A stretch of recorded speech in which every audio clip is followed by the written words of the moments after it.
नमस्कार, आदाब। आप सभी का स्वागत है इनसाइट इंडिया प्रेस पर। सवाल तो उठता है, आफरीन फातिमा के घर को ज़मींदोज़ कर दिया गया। उनके पिता के ऊपर इलाहाबाद यानी कि प्रयागराज में हुए मामले में आरोप के बुनियाद पे सरकार मीडिया इन्हें मास्टरमाइंड बता रही है। एक मशहूर कोट को मीडिया इस तरह लहरा रही थी जैसे यूएस के पूर्व प्रेसिडेंट थॉमस जेफरसन का कोट यूपी में बम हो चला हो, क्योंकि वो जावेद मोहम्मद के घर से निकला था।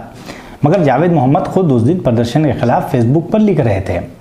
वो लिखते हैं, अमन पसंद शहरियों, सामाजिक लोगों, ईमान मस्जिद मुतवल्लियों से अपील है कि वो आगे आएँ, इलाहाबाद में शांति कायम करने में प्रशासन का सहयोग करें।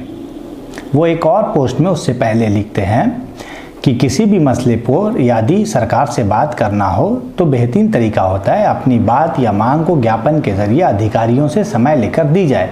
ये शहर हमेशा शांति प्रिय रहा है। हालात के मद्देनज़र हमें खामोशी से जुमा नमाज पढ़कर अल्लाह से दुआ करनी चाहिए। अमन व अमान के लिए सभी को कानूनी दायरे में रहकर अपनी बात कहने का अधिकार है।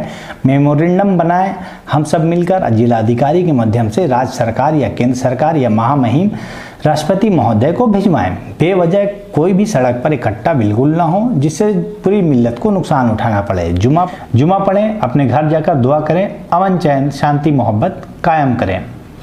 मेहरबानी करके पोस्ट शेयर ज़रूर कर दें। वो ये भी लिखते हैं, मगर सवाल ये है कि ये किस तरह की कार्रवाई है कि किसी पे आरोप लगा और उसका आपने घर ज़मींदोज़ कर दिया। इस तरह से कोई घर नहीं बचेगा। क्या ऐसा हो सकता है कि उस गली मोहल्ले शहर राज्य के सारे घर वैध हैं, या फिर सिर्फ जावेद मोहम्मद जैसों का ही अवैध हो गया?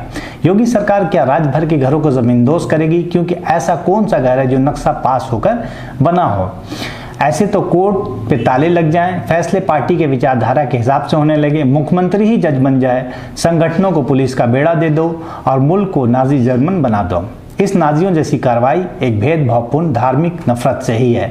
कानून को धत्ता बताकर इसके मूल से खेला जा रहा। सालों से खड़ा घर आज अवैध हो जा रहा। अब से 2 महीने पहले ही अयोध्या में हिंदू युद्धा संगठन नाम के दल ने सर्वा हमें महेश कुमार मिश्रा और उसके कुछ साथी गिरफ्तार हुए। ये सांप्रदायिक सद्भावना बिगाड़ने के उद्देश्य से मस्जिदों के दरवाजे पर आपत्तिजनक वस्तुएं जैसे धार्मिक ग्रंथ, फटे पन्ने, गाली गलौज पत्र और कथित रूप से सुअर के कच्चे मांस टुकड़े फेंके, जिसके सारे सबूत पुलिस के पास थे। उनकी गिरफ्तारी हुई।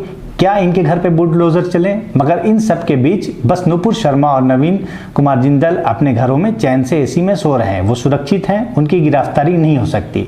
जबकि जावेद मोहम्मद के बिना गिरफ्तारी FIR के गिरफ्तार किया, बाद में अगले दिन FIR हुई। साथ ही उनकी बीवी और बच्चों को बिना FIR के थाने में बैठा रखा। घर उनके नाम भी नहीं, जब भी तोड़ दिया। उनकी बेटी का कहना है कि ये उनके नाना ने मेरी अम्मी को दिया था और अम्मी के नाम से ही है। इस बीच ये भी जानते जाइए, दूसरी तरफ 2.5 साल बाद दिल्ली हाईकोर्ट आज फैसला करेगी कि गोली मारो वाले बयान पर अनुराग ठाकुर पर FIR होना चाहिए कि नहीं।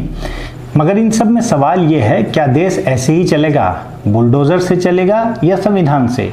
कोर्ट नाम की कोई चीज़ है जो इस पर संज्ञान ले, क्योंकि इस तरह से तो देश सड़कों पर आ जाएगा। अगर घर सिर्फ आरोप के बुनियाद पर टूटते रहें तो रेगिस्तान नजर आने लगे जहां इंसान नजर न आए और बच जाए सिर्फ फनफनाते सांप और बिच्छू जो नफरत का जहर उगल रहे हों। नमस्कार।